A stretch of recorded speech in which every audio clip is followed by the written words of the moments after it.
when people say relationship is hard, the only really hard part of a good relationship is just dealing with oneself and making sure that you're staying in that mode of caretaking. Because I do believe that if one is mainly focused on taking good care of the other person, provided they're also focused on taking good care of you to some extent, and we're good at taking care of ourselves, everybody flourishes, everything gets better. But no, I don't think I experienced that until fairly recently.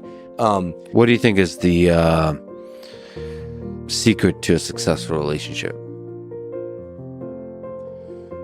There isn't just one, but at least in the top 5 is master, or at least be good at autonomic self-regulation.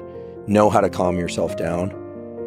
Don't expect looking to anything external to soothe yourself, is it puts you in a terrible position to be a caretaker of yourself and other people, right? So learn how to self-soothe, right? Learn how to calm your mind, steady your actions, steady your voice. There are tools to do that. We talk about on the podcast, but elsewhere, have that in place. I also think that if your main focus is on, you want to have good boundaries, et cetera, but on tending to the relationship, doing a little bit more than you think you ought to do, if everyone does that, it goes great.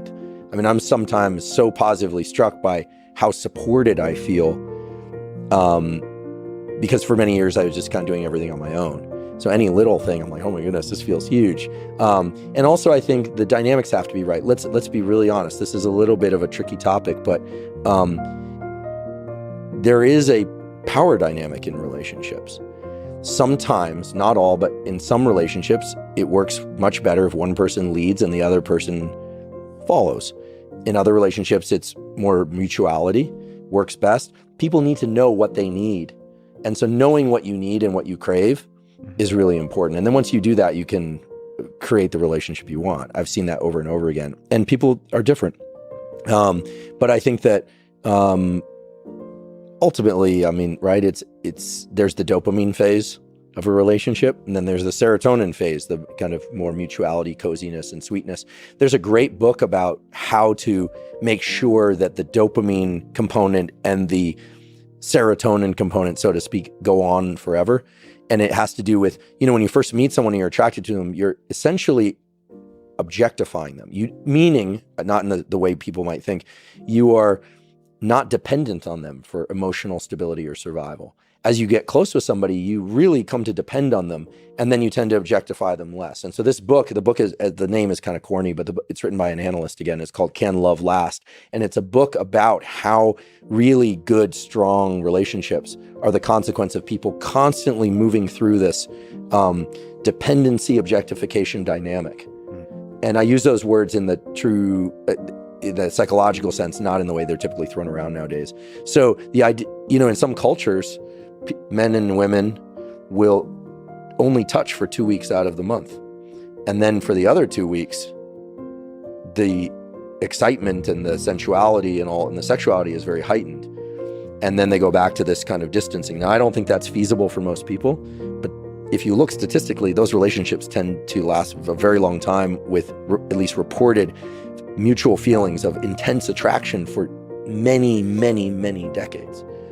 So human beings need to learn how to at least understand and control these dynamics. And there's a lot of divorce, there's a lot of cheating, there's a lot of stuff out there. It'd be great if people could resolve some of this stuff inside of the relationship, in my opinion. Yeah, and this kind of intense attraction, there's actually one of the poems that Carl Deisseroth introduced me to. I think it's Two English Poems is the name. But one of the things I find myself for prolonged periods being attracted to is like you notice some kind of magic and you keep wanting to dig to the depth of that magic. You mean to really know that person? To really know a person deeply, yeah. You notice something early on. Sure. I don't know what that is, but you just notice something special and you want to keep pulling at that thread and you never really do. Well, you also have to be careful. I get a lot of questions from guys. You have to be careful the questions you ask in a relationship too. You have to make sure you really want that information. And it's not just about people's past, right? If you ask somebody how they really feel about something about you and they tell you, that may be soothing. It may be intensely stressful. You have to be, here's one thing I know for sure. For a relationship to work, you have to be brave. You can't go in there fully protected.